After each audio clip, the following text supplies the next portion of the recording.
There will be time for you to read the instructions and questions, and you will have a chance to check your work. All the recordings will be played once only. The test is in 4 sections.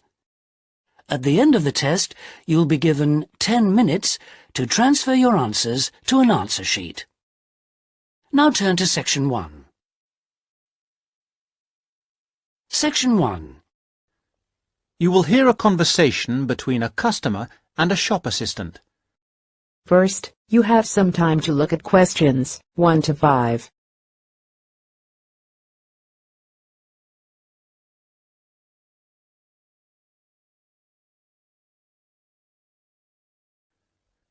Now we shall begin. You should answer the questions as you listen, because you will not hear the recording a second time. Listen carefully and answer questions 1 to 5. I'm interested in buying a radio. Can you help me? Yes, of course. As you can see, we have this analogue radio on special offer today for £29.99. They are normally £35.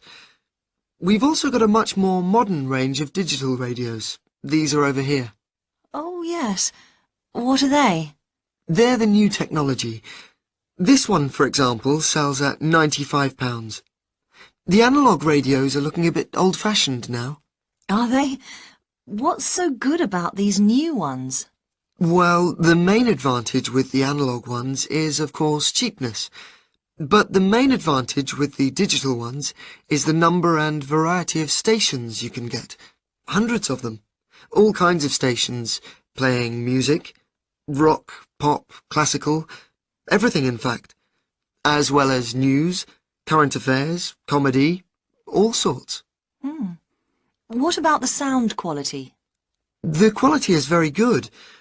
Under certain circumstances, you can get amazing sound quality with analogue, but this is usually with very expensive radios which would normally be part of a hi-fi sound system. We have lots of those on the 3rd floor if you're interested. The second great thing about digital is clarity. You get no interference. Well, less interference than with analogue. You get a very clear and clean sound. Well, I want a radio for the flat I share with 3 other friends of mine. Well, you want something that will last. The analogues come with a 1-year guarantee, but the digitals have a 2-year guarantee, which is extendable to 3 years if you pay an extra £26. The main disadvantage with analogue is that it will be turned off in a few years. We don't know exactly when, but sometime. But what about the batteries? I've heard that they use a lot of batteries. That probably is the one disadvantage of the digital radios. The battery life is not very long, but they all come with rechargeable batteries, which really solves the problem. Before you listen to the rest of the talk, you have some time to look at questions 6 to 10.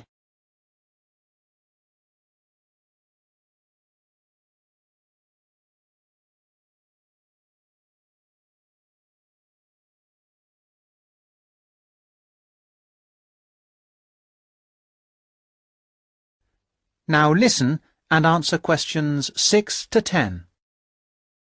So, how would you like to pay? Cash. I wondered if you had a Robson's store card? Do you know, I think I do. Here we are. Oh my goodness, I haven't seen one of those for a long time.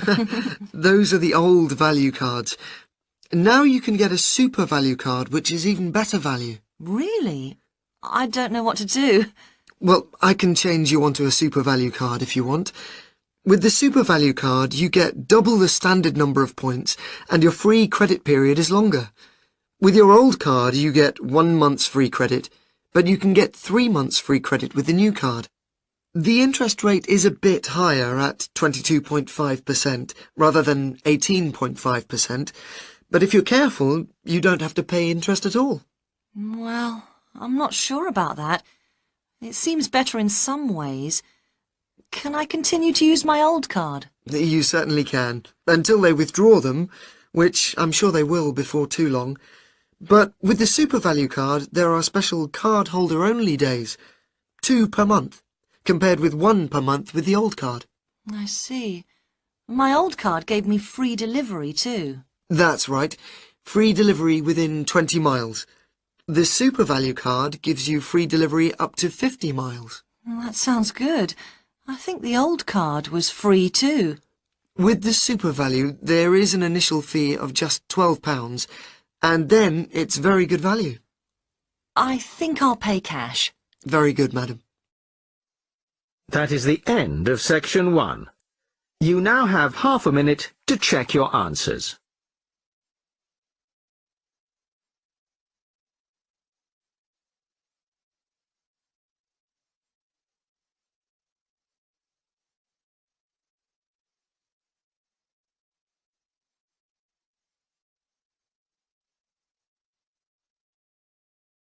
Section 2. You will hear part of an introductory talk about a library. First, you have some time to look at questions 11 to 15.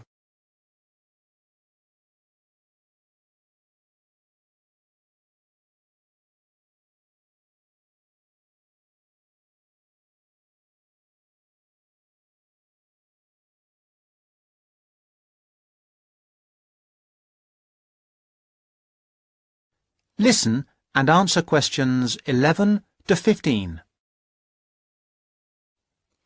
Good morning. My name is Mandy, and I am going to tell you a little about the John R. Jones Memorial Library here at Blackwater College. We regard the library as a gateway to the resources that you, as students at the college, may need. The majority of you are full-time students. You may find you spend a lot of time here. Even those of you who are part-time students will no doubt require the services too. I hope that by the end of this short talk you will know the services the library has to offer, including the website and how to get any further help you may need. Oh, sorry, I forgot there may be a few distance learners on the tour today. I'll explain about the online facilities and borrowing by post scheme a little later on. This is the main site of the library, but we also have the Rivergate building and the Fieldhouse Library. The Rivergate building houses the geography resources, that is the book collection and the journal collection, as well as the map collection. The hours and days of opening of the Rivergate collection are the same as this building, except that it is closed on Christmas Day and New Year's Day. The Fieldhouse Library contains a specialist collection of local history, and if you want to visit it, you will need to make an appointment. Those two facilities are the only exceptions to the rule that all the Blackwater College libraries are open 24 hours a day, 7 days a week, 365 days a year. However, to gain access to the facilities, you must have your ID card. No ID card, no entry. We have heard all the stories and excuses, and we don't accept any of them. Just remember your ID card. Before you listen to the rest of the talk, you have some time to look at questions 16 to 20.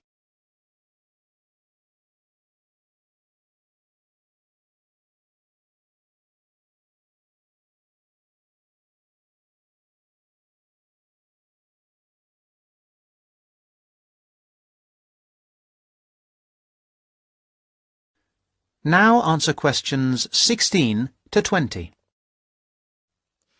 Now, I must apologise for the mess you can see around you today. Libraries should be quiet places, but unfortunately this is not currently the case here. This new building has been here for only 2 months, and as a result we have not quite finished moving in. So far, we have moved most of the book and journal collections from the old library into this new building. There are 2 exceptions.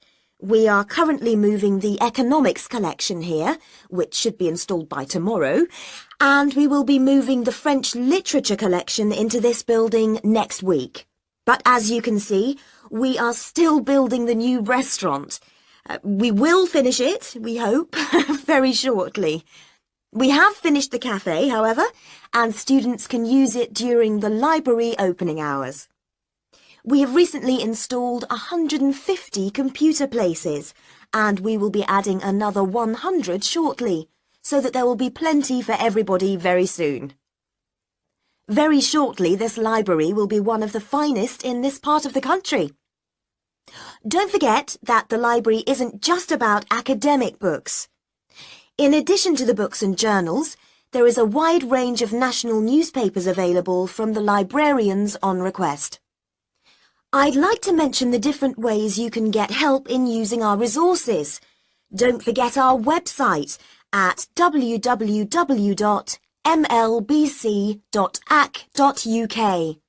There are the full catalogues, and journal access is available if you have your password and ID number. Now, any questions? That is the end of section 2. You now have half a minute to check your answers.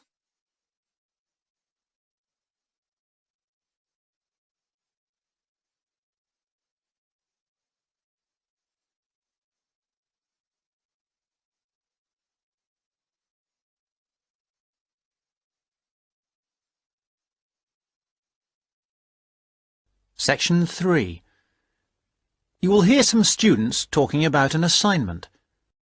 First, you have some time to look at questions 21 to 25.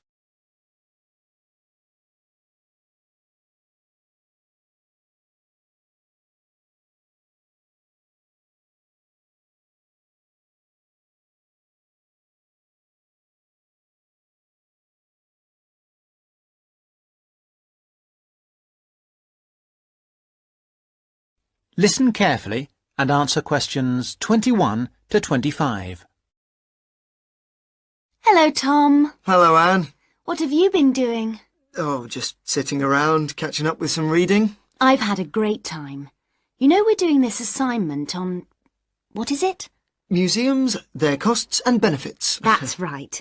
Well, I've been to the Sandgate Museum. It was really good. These local museums are really interesting because they connect people with the history of one special place. We all know about kings and emperors and battles and wars, but local museums tell us about the everyday lives of ordinary people, and that's why they are so important. I'm not so sure about that. I think they are of interest, but they're so small that they can't give a true picture. They do their best. I don't really agree. They do give a true picture, but perhaps not a full picture. It's the truth, but not the whole truth. I think the smallness is the number one problem. Because they're small and local, they attract few visitors. That's why they have so little money. And because they have little money, they can't buy or maintain many really interesting exhibits.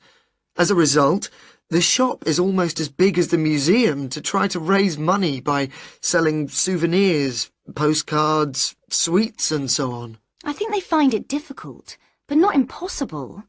And don't forget, they get a lot of their exhibits free from local people. There was this boat, for example, that was fantastic. Really? What was that?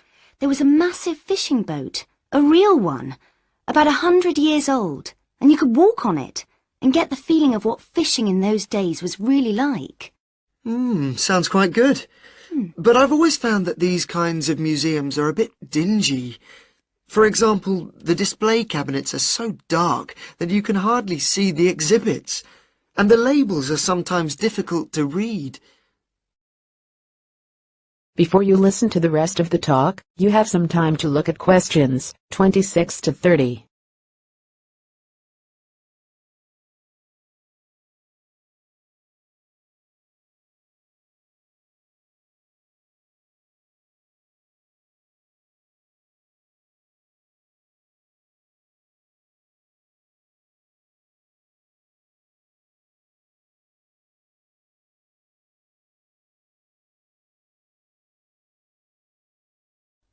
Now answer questions 26 to 30.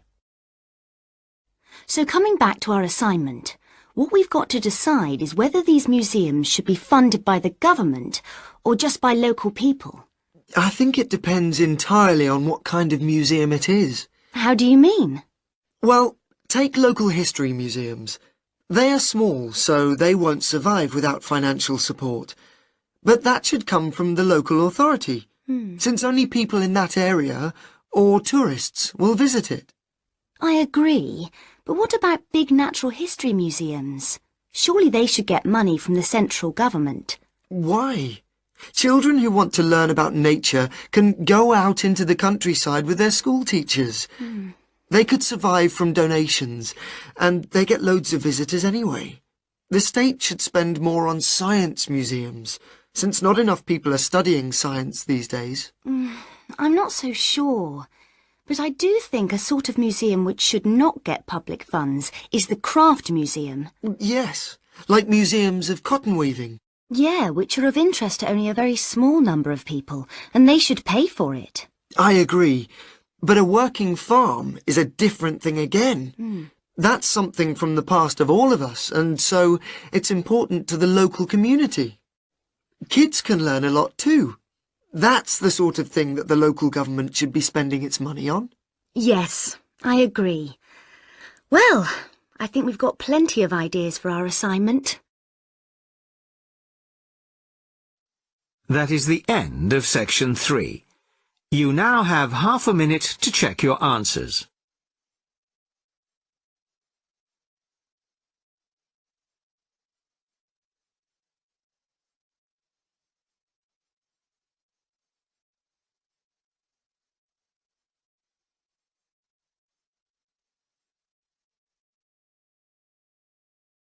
Section 4.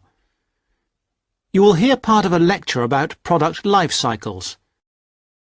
First, you have some time to look at questions 31 to 40.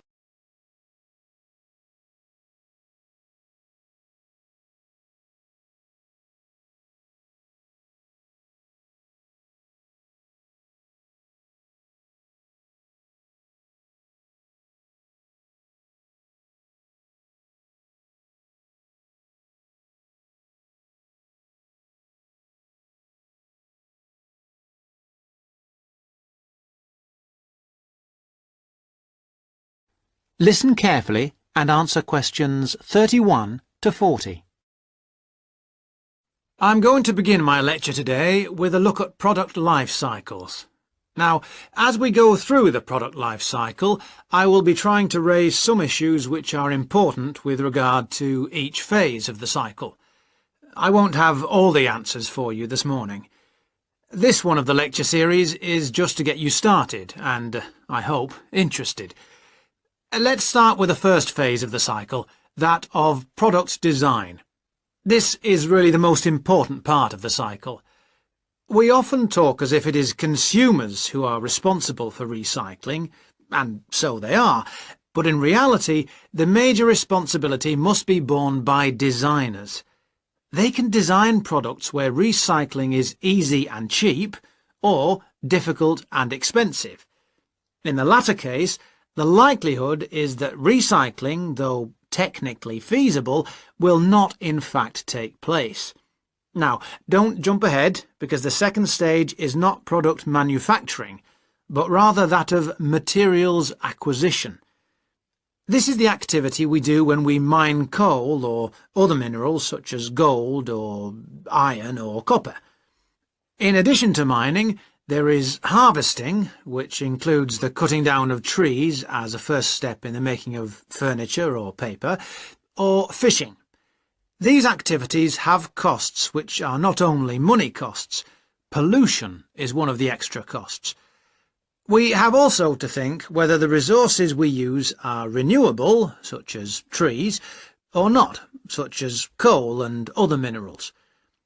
The third stage is not manufacturing either. It is materials processing. This is where we take the raw materials and use energy to change them into a form that can be used in manufacturing.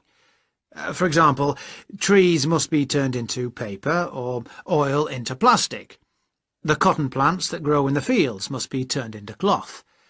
All of these activities require the use of chemical processes, and, as with all chemical processes, waste is produced, often of a dangerous kind.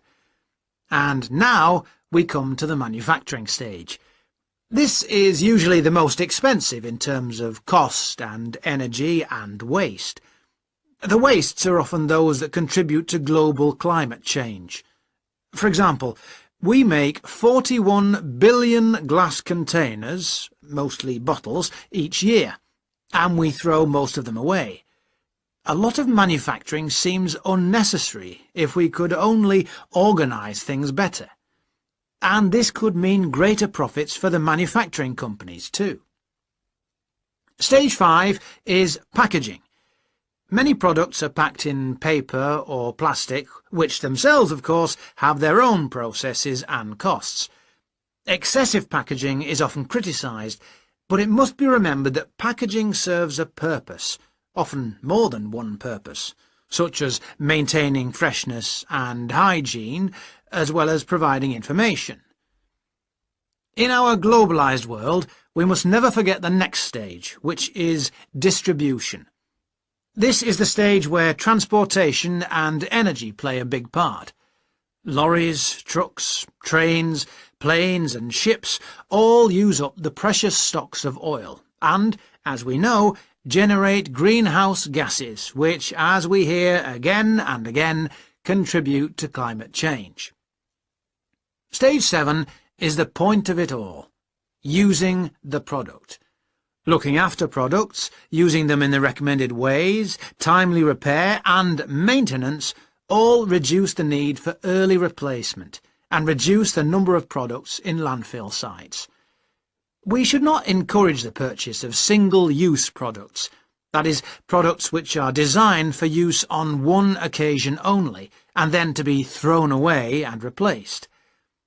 I'm going to skip a stage for a moment and move straight on to the final stage, which is disposal, putting the product in the bin. This is the end of the life of the product, and we lose it completely. It may have only a little value, but it does have a value even at this stage of its life, even in fact when it's actually in the landfill site. Now, I missed out one stage. This is a cycle within a cycle. That is, within the life cycle of the product, there can be a closed-loop cycle which can extract more value from the product. This is the reuse and recycle loop.